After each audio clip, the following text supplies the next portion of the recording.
Bara api kalau digenggam, tangan terbakar, melepuh, terluka, sakit, pedih, perih. Begitulah perjuangan agama di zaman yang penuh fitnah, saudara. Siapa yang mau berjuang buat Islam, dia akan sakit, dia akan pedih, dia akan perih, dia akan terluka. Tapi apa mau dikata? Ya, dipegang terluka bagai bara api, dilepas murtad hilang iman, saudara. Demi Allah, terluka, pedih, perih, sakit jauh lebih baik daripada iman dan akidah yang lepas dari diri kita.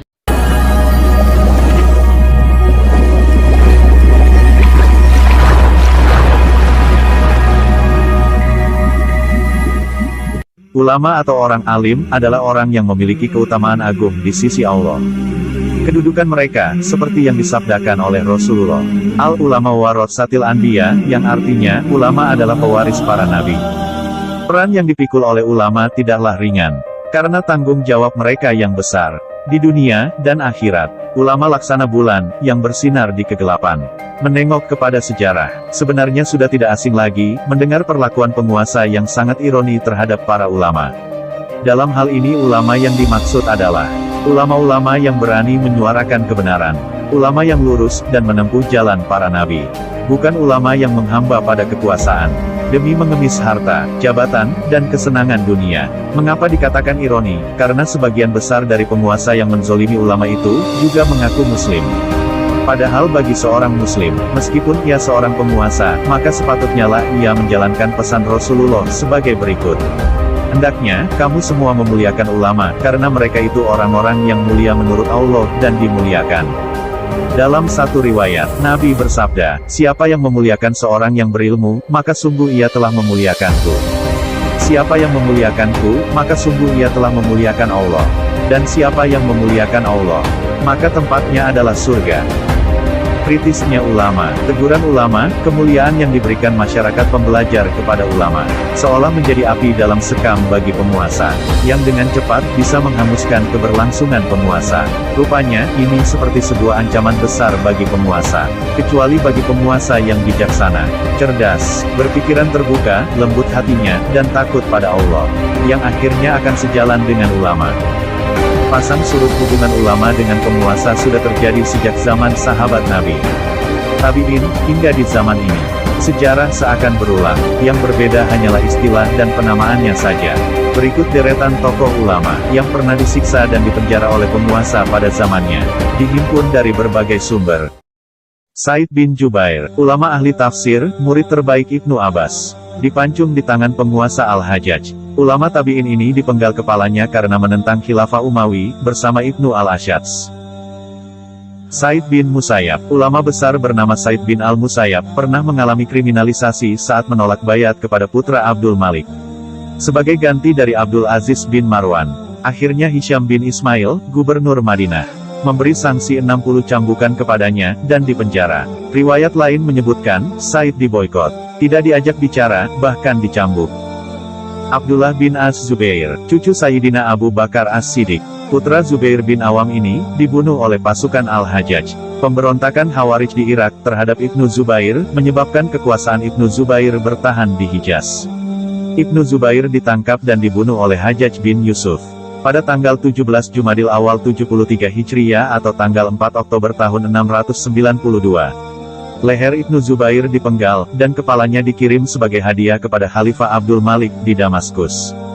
Dan tubuhnya disalib. Imam Abu Hanifah An-Nu'man. Beliau wafat di Baghdad, Irak, tahun 148 Hijriyah. Beliau dipenjara, karena menolak jabatan hakim di masa Khalifah Abu Ja'far Al-Mansur. Beliau dipaksa-paksa menghadap Khalifah, dan kemudian dicambuk, dan dimasukkan ke penjara. Ulama besar pendiri mazhab Hanafiyah itu, mendapatkan tahanan rumah hingga terkena penyakit. Semakin lama semakin parah, akhirnya beliau wafat pada usia 68 tahun. Imam Malik wafat di Madinah, pada 179 Hijriyah. Pada usia 85 tahun, beliau pernah dihukum cambuk, dengan rotan secara telentang oleh Khalifah Abu Ja'far Al-Mansur. Seperti yang diceritakan Imam Az-Zahabi dalam Siyar A'lam An-Nubala. Beliau dicambuk atas perintah Khalifah Abu Ja'far, lantaran meriwayatkan hadits yang mengatakan tidak ada talak bagi orang yang dipaksa. Imam Asy-Syafi'i, ulama bernama asli Muhammad bin Idris Asy-Syafi'i, dijuluki An-Nasi al-Hadits, pembela sunnah Nabi. Beliau pernah diusir oleh gubernur Yaman, atas perintah Khalifah Harun ar-Rasyid. Dengan kaki tangan dirantai, dari Yaman ke Baghdad. Beliau juga dipenjara, karena dituduh sebagai pendukung Syiah oleh pendengkinya, Mutarif bin Mazin. Bahkan, dia memprovokasi Khalifah Harun ar-Rasyid, untuk menangkap Imam Syafi'i dan orang-orang Alawiyin. Syukurlah penguasa saat itu, adalah seorang yang bijaksana, cerdas, dan lembut hatinya. Sehingga saat segala tuduhan tidak terbukti, Imam Syafi'i pun dibebaskan. Imam Ahmad bin Hanbal, atau biasa disebut Imam Hambali. Ulama pendiri mazhab Hambali ini juga mengalami siksaan pedih oleh penguasa di zamannya. Saat itu, penguasa Abbasiyah Khalifah Al-Ma'mun menyiksanya dengan cambukan yang menyakitkan. Beliau dipenjara selama 30 bulan, karena perbedaannya dengan penguasa tentang kemakhlukan Al-Quran. Para penguasa kala itu meyakini Al-Quran sebagai makhluk. Sementara Imam Ahmad teguh, bahwa Al-Quran adalah kalamullah, kalam Allah, bukan makhluk. Beliau wafat tahun 241 Hijriyah. Di usianya yang ke-77. Imam Izzuddin bin Abdissalam. Beliau dikenal sebagai Sultanul Ulama, pimpinan para ulama, dan salah satu ulama pemberani. Imam Az-Zahabi menyebutnya mujtahid. Salah satu sebab Imam Izzuddin Abdissalam berpolemik dengan penguasa, adalah perbedaan pemikiran dalam masalah fikih dan teologi yang disandarkan kepada Nash yang Zani. Kala itu beliau mempunyai pendapat berbeda dengan Sultan Al-Ashraf mengenai masalah hakikat Al-Quran. Hingga beliau dipenjara oleh penguasa. Imam Al-Bukhari, beliau pergi dari negerinya, karena berusaha disingkirkan oleh penguasa Dahiriyah di Bukhara saat itu, yaitu Khalid bin Ahmad Al-Zuhali. Penyebabnya, Imam Bukhari menolak permintaan Khalid untuk mengajar kitab Al-Jami dan Al-Tarikh di rumahnya. Imam Bukhari beralasan, seharusnya yang butuh ilmulah yang mendatanginya, bukan ulama yang mendatangi yang butuh. Pada akhirnya, Al-Bukhari meninggalkan negerinya. Imam An-Nawawi, ulama yang satu ini, pernah bersikap tegas terhadap Malik Zahir, yang telah menginginkan fatwa pembenaran memungut biaya jihad dari rakyat yang sudah susah. Akhirnya, Imam An-Nawawi diusir dari negerinya. Sikap Imam An-Nawawi ini, menyadarkan ulama lain yang telah dimanfaatkan oleh Malik Zahir. Mereka akhirnya mencabut dukungannya. Raja minta maaf kepada Imam An-Nawawi. Tetapi beliau tegas, tidak akan kembali hingga raja itu wafat. Ibnu Taimiyah, nasib serupa dialami Ibnu Taimiyah, yang diadukan kepada Emir Hums al-Afram oleh orang-orang Sufi. Sampai akhirnya, beliau dianggap membuat keresahan, dan dipenjara di penjara Al-Qolah, Damaskus. Beliau wafat di dalam penjara, pada 22 Zulqa'dah 728 Hijriyah. Syekh Hasan Al-Banna, ulama pendiri Ikhwanul Muslimin pada tahun 1906 sampai tahun 1949. Diberondong oleh peluru, di depan kantor Syubanul Muslimin. Di masa pemerintahan Raja Al-Faruq, beliau dikenal sebagai ulama, yang memperjuangkan dakwah Islam, hingga dibunuh oleh penembak misterius. Yang oleh banyak kalangan diyakini, sebagai penembak titipan pemerintah. Pada tanggal 12 Februari tahun 1949 di Kairo. Syekh Sayyid Qutb, ulama karismatik Mesir ini, dihukum gantung oleh Gamal Abdul Nasser. Pada 1966, beliau wafat di usia 51 tahun. Pemerintah Mesir, menuduh Sayyid Qutb terlibat dalam rencana pembunuhan, yang gagal, terhadap wakil Perdana Menteri, Gamal Abdul Nasser. Sehingga hari itu beliau dieksekusi di tiang gantungan. Buya Hamka atau Haji Abdul Malik Karim Amrullah, pernah dipenjara pada masa Soekarno, karena sikapnya yang anti-lekra, dan tuduhan fitnah lainnya. Buya Hamka, dikurung selama 2 tahun 4 bulan. Semasa berseteru dengan Soekarno, nama Hamka dihancurkan. Karirnya dimatikan, dan buku-bukunya, dilarang beredar. Ketika ramai kabar wafatnya Soekarno, ada pesan wasiat Soekarno, diterima Buya Hamka, yang berbunyi, bila aku mati kelak, minta kesediaan Hamka, untuk menjadi imam sholat jenazahku. Hamka terkejut, dan bergegas untuk mengimami sholat jenazah Soekarno. Bahkan, Hamka memuji keberhasilan Soekarno, yang membangun Masjid Baitul Rahim di Istana Negara dan Masjid Istiqlal. Meski pernah dizolimi, Buya Hamka tidak pernah menyimpan dendam terhadap Soekarno. Al-Habib Muhammad Rizik bin Hussein Syihab, LC, MA, PhD, DPMSS. Beliau adalah salah seorang ulama yang tegas dalam masalah-masalah syari dan hukum Islam. Penegak amar ma'ruf nahi munkar di Indonesia, pendiri dan pemimpin salah satu organisasi Islam, yaitu Front Pembela Islam. Beliau juga merupakan salah satu ahlul bait Rasulullah dari sekian banyak yang ada di Indonesia. Silsilah Habib Rizik dapat diketahui dari dokumen maktab yang tercatat pada Robito Alawiyah. Bara api kalau digenggam, tangan terbakar, melepuh, terluka, sakit, pedih, perih. Begitulah perjuangan agama di zaman yang penuh fitnah, saudara. Siapa yang mau berjuang buat Islam, dia akan sakit, dia akan pedih, dia akan perih, dia akan terluka.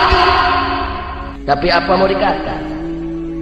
Ya, dipegang terluka bagai bara api, dilepas murtad hilang iman, saudara. Demi Allah, terluka, pedih, perih, sakit jauh lebih baik daripada iman dan akidah yang lepas dari diri kita.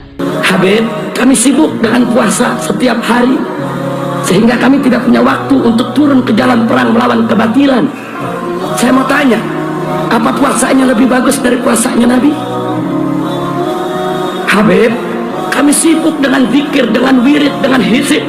Kami nggak punya waktu untuk menyuarakan melawan kebatilan. Apakah zikirnya lebih banyak dari zikirnya Nabi? Apakah wiridnya lebih hebat dari wiridnya Nabi? Rasulullah Sallallahu Alaihi Wasallam uswatun hasanah, suri tauladan yang baik di setiap aspek kehidupan. Sholatnya paling bagus, puasanya paling bagus, zikirnya paling bagus, zuhudnya paling bagus, tahajudnya paling bagus, aneka ragam amal ibadahnya paling bagus. Tapi sungguh pun begitu, Nabi tidak pernah melupakan untuk turun menegakkan amar ma'ruf nahi munkar, saudara. Takbir. Dan Nabi juga tidak lupa untuk mencabut pedangnya, mengangkat senjatanya tatkala dibutuhkan untuk membela agama. Jadi jangan sholat malam dijadikan alasan, jangan sibuk berzikir dan wirid dijadikan alasan. Jangan, saudara. Ada kemungkaran di sekitar kita, tidak boleh dibiarkan. Kewajiban kita bersama untuk melawan itu semua.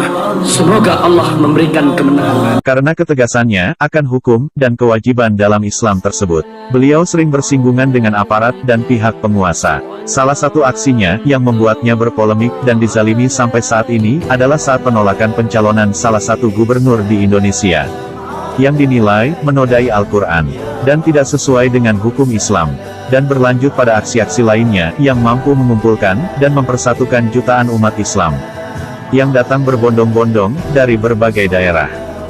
Setelah itu, berbagai fitnah dan teror dibidikkan padanya, mulai chat mesum hingga penembakan misterius di pondok pesantrennya, hingga akhirnya beliau hijrah ke Arab Saudi dari 2017 hingga November tahun 2020. Sepulang dari hijrahnya, beliau tetap tak lepas dari bidikan fitnah dan teror. Belum beberapa lama beliau tiba di negerinya, mobil rombongannya dikuntit orang tak dikenal, hingga menewaskan 6 orang pemuda, yang sampai kini belum tuntas kasusnya. Beliau pun difitnah, hingga berujung pemenjaraan dirinya, dan baru-baru ini saja diputuskan oleh hakim di pengadilan. Tak hanya sampai di situ, organisasinya pun dibubarkan oleh penguasa, tanpa persidangan maupun peradilan. Lalu, semua rekening bank milik beliau, baik pribadi maupun organisasi, dibekukan, namanya dihancurkan, karirnya dimatikan, bahkan organisasinya ditetapkan sebagai organisasi terlarang.